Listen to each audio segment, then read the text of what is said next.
So this is joint paper with Andrew and with Richard, and we've been working on this for almost a year now. And this paper is trying to understand what are the true returns to occupations and to choices of education. So the motivation behind this paper was that, okay, everybody knows that choosing the right occupation is very important for people, and that this has really long-term consequences on people's lives. And in economics, there's already a very extensive literature on wage differentials across occupations. And as we see, they usually tend to be quite sizable. But there has, by comparison to wage differentials, little attention has been paid to differences in non-pecuniary amenities, or less attention. And as a consequence of that, we don't have a very clear picture on how these non-pecuniary aspects tend to relate to people's earnings in doing different jobs. So the problem with lacking this kind of information is that it is really impossible to try to think about the actual value of an occupation to somebody without also taking differences in job quality into account. And so far, it has been relatively difficult to try to look at this issue. And there's two main reasons for that. One of them is that amenities or non-pecuniary aspects tend to be relatively difficult to measure. As you know, there's not a lot of excellent data on this. And even if we were to have good data, they're often measured with some error. The other problem is that even if we had the perfect data without any kind of measurement error, we still don't have a good idea about the value that people would assign to different aspects of job quality. And so we're trying to bypass these two issues by using data on subjective well-being. So essentially what we propose to do in this paper is to capture the job amenities that matter to different workers in different jobs and account for the different values that they might put on these non-pecuniary aspects by essentially outsourcing the tasks to the workers themselves. So this is a different way of saying that we look at the life satisfaction of different workers in different jobs once earnings are taken into account. So I will tell you a lot more in a bit about how we calculate this measure, but essentially we use data on subjective well-being to construct what we call a measure of full earnings. And we're going to do this in 90 different occupations. And this measure of full earnings essentially has two components, right? So the first component, which is a monetary one, is going to be given by the earnings in each occupation, while the second component, which is the non-monetary one, is going to be given by amenities as given by the different life satisfaction people have in different jobs expressed in monetary terms. So I'll show you in a minute the equation, but that's kind of the underlying idea. So essentially, we're going to use this measure to try to find the dispersion in what we call full earnings and implicitly the real level of labor market inequality in the UK. We're going to try to show which occupations have the highest and the lowest full earnings, and also to try to understand how well this correlates with earnings. So in other words, is it a situation that very high paying occupations also have better amenities, or do these people tend to have worse ones?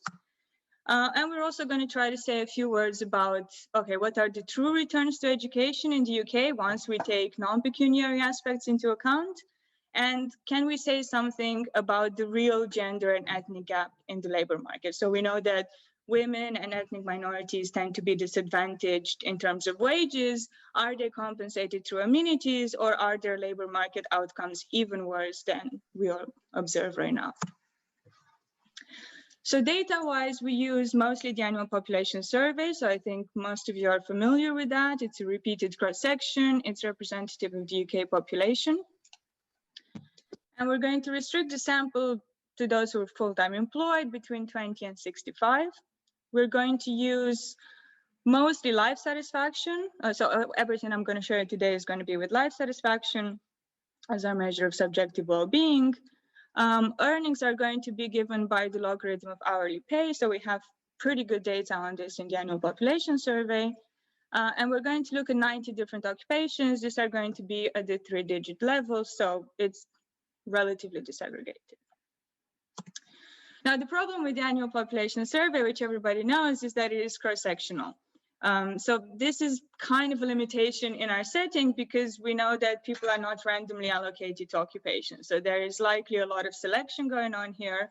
And so in order to try to control for that, or to see how much this is impacting our estimates, we're also going to complement our analysis with understanding society. So this is also a representative panel of the UK population. It has 9 waves of data. I think there's 10 now, but we only use 9. And there we have data on both life and job satisfaction, although again, today I'm only going to focus on life satisfaction.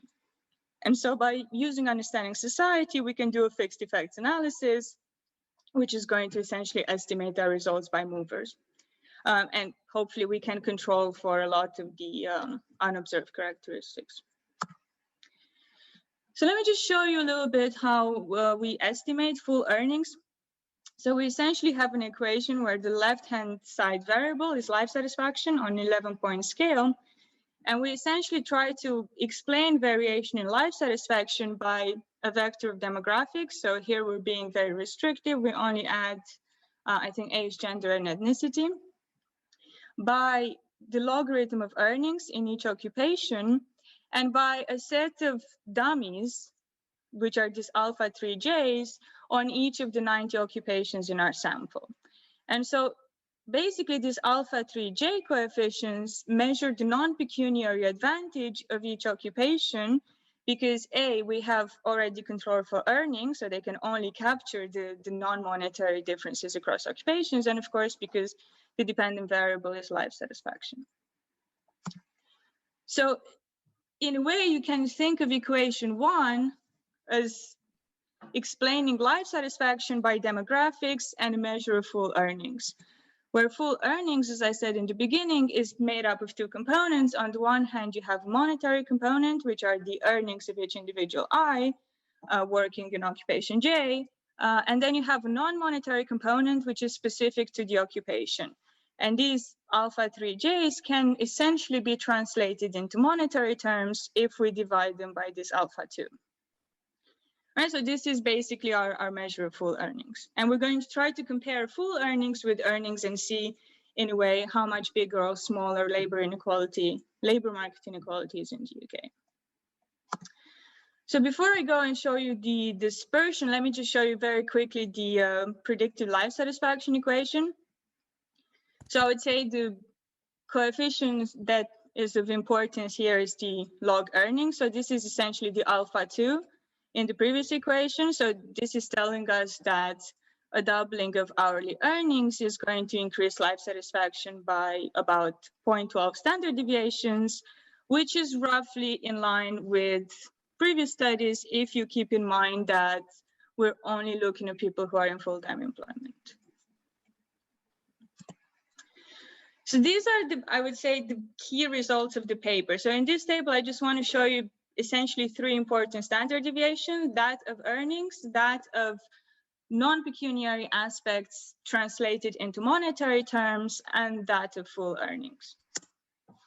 So the really big takeaway here is that the interpersonal dispersion in full earnings is actually 1/3 higher than the interpersonal dispersion of earnings, right? So we kind of interpret this as labor market inequality in the UK is actually about 1/3 higher once you take amenities into account than income or earnings inequality alone would suggest.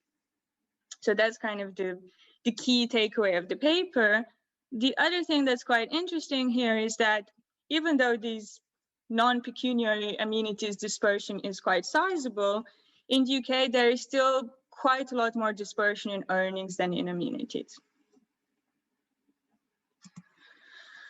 Okay, but what about selection on unobservable? So I mentioned in the beginning that the APS is only cross-sectional. So when we bring data from understanding society, we essentially do 2 things. First, we replicate our findings in the cross-section to make sure that these 2 surveys are comparable, and then we do the panel analysis. So here I essentially show you in the first column the coefficients that we just had in the previous table. These are the cross-sectional dispersions from understanding society, and here we have the panel. So earnings are obviously the same, which is also to be expected because they're both representative.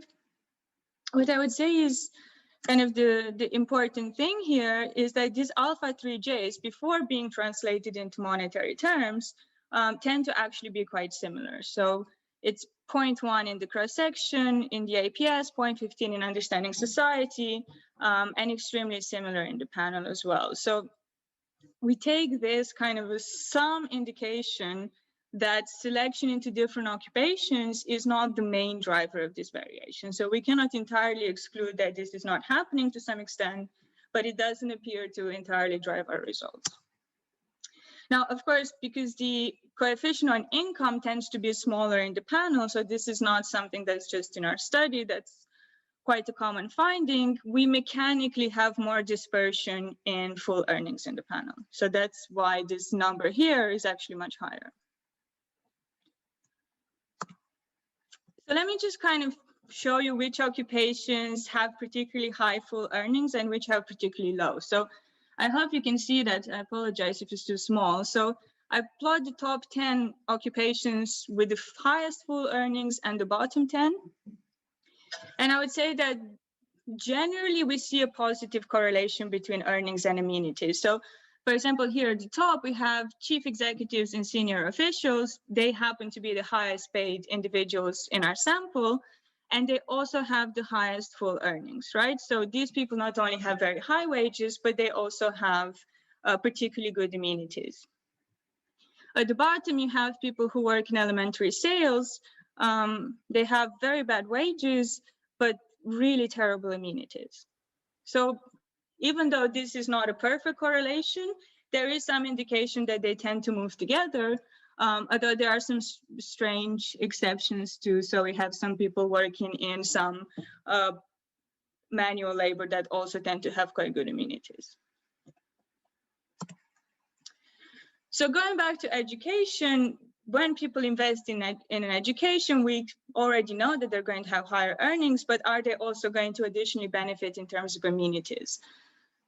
So here, essentially, we try to explain variation in earnings, amenities, and full earnings by different levels of education. So in the first column, we have the standard finding that education does pay off in terms of earnings. But what is particularly interesting is that especially those with A levels tend to benefit quite a lot in terms of amenities, while people with the lowest level of education have particularly bad amenities as well. So just to clarify, the baseline category here is the average respondent. So in a sense, we do find that the returns to education tend to be larger once these non-pecuniary job aspects are taken into account. Now, when it comes to the dispersion, which I also wanted to show this because I think it's quite interesting. So when we plot these standard deviations across different education levels, we find actually not very large differences in terms of earnings. So relatively small differences in earnings dispersion, but very large differences in amenities dispersion. And what's particularly interesting is that the people who have the highest standard deviation in terms of non-pecuniary aspects are actually those people with a degree. So the way we interpret this is that, yes, the returns to education are higher. So people who have a degree have higher wages, they also have better amenities, but it is in many ways also a riskier choice, right? So you could end up doing very well, or you can end up doing worse than if you're actually not going to get a degree. So this kind of dispersion here, I don't know if it's been documented before, but we found this quite, striking. Yeah, similar things for the gender gap. So women in the UK still tend to earn quite a bit less on average. And they also have worse amenities. So actually the real gender gap in the labor market is also about a third higher. And very similar things for ethnicity. So here we plot the coefficients for 11 different ethnicities. And I think, what's important to see here is that you have 11 groups, and for 9 of them, the coefficients on amenities are negative, right? So for example, some ethnic minorities in the UK, specifically Pakistani, Bangladeshi, and Black, for example, are doing particularly bad in terms of earnings. They also tend to do some of the worst in terms of amenities. And so the relative gap in the labor market is even bigger when you take into account that some of the white respondents also benefit substantially in terms of amenities. So finally, and I think I can finish even a little bit early so I can have time for a quick discussion.